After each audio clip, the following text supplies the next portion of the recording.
Oke, assalamualaikum warahmatullahi wabarakatuh. Kembali lagi kita di pelajaran matematika untuk kelas 8.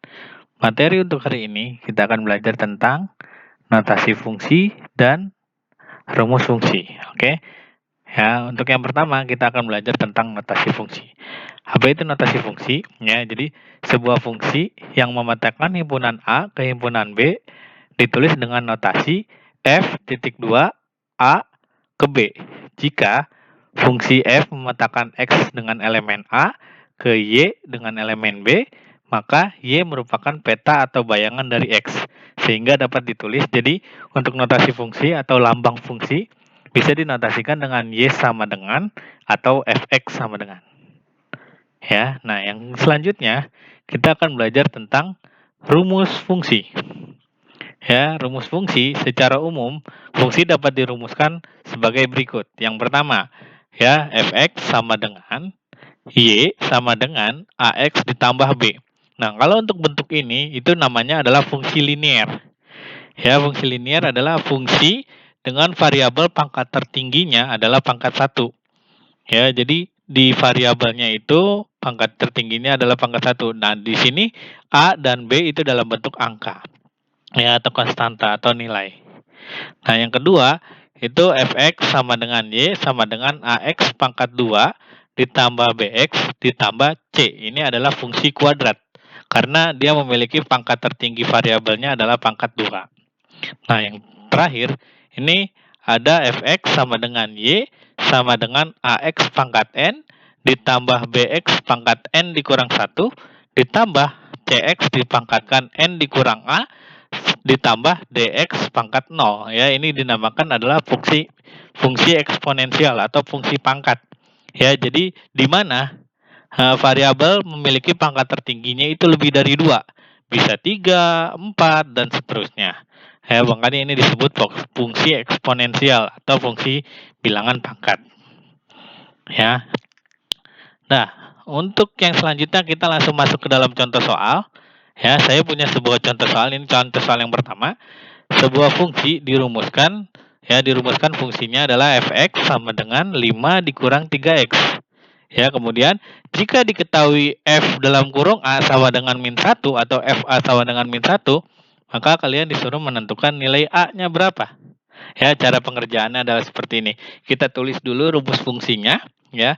Yang fx sama dengan 5 dikurang 3x. Nah, karena yang di sini yang diketahui adalah fa, ya, berarti kan perbedaan antara fx dan fa adalah huruf yang ada di dalam kurung.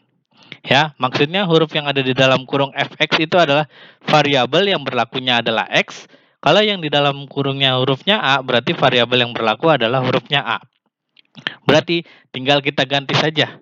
Ya, yang tadinya fx sama dengan 5 dikurang 3x, kita ganti menjadi fa sama dengan 5 dikurang 3a. X-nya kita ganti a, karena di sini diketahui nilainya adalah min 1.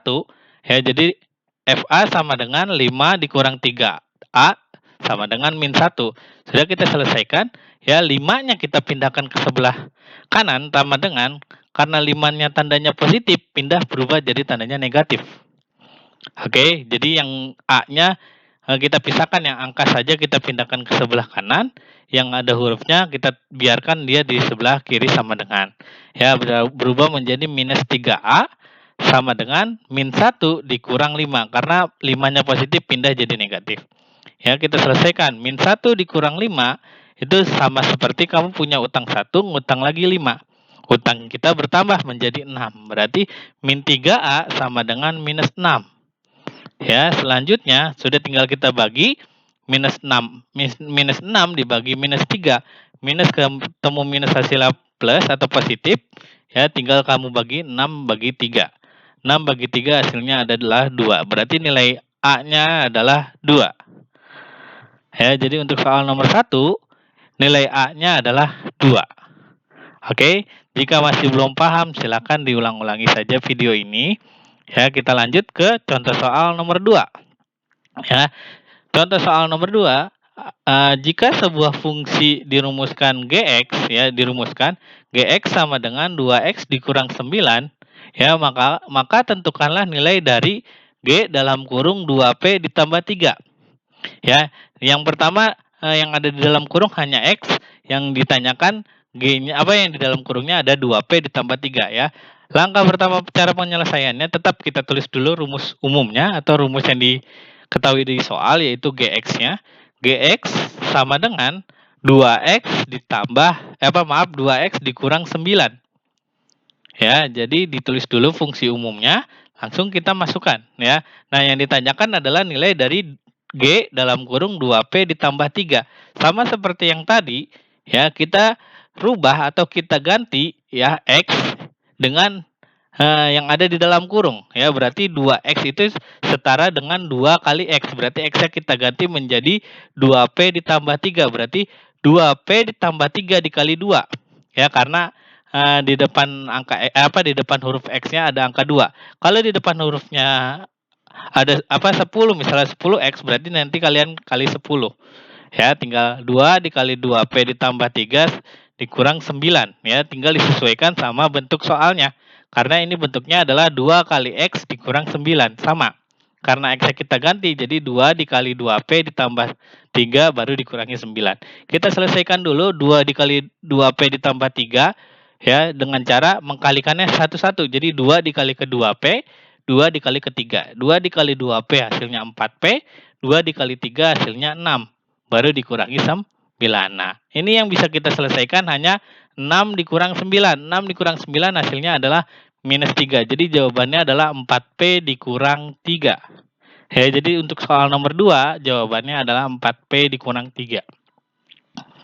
Oke, kalau masih belum paham bisa kalian ulang-ulang video ini ya. Sekian untuk pertemuan hari ini. Ya, jangan lupa disalin materi yang sudah saya berikan ya untuk menambahkan catatan kalian jika nanti ada soal kalian tidak bingung. Oke, saya akhiri. Assalamualaikum warahmatullahi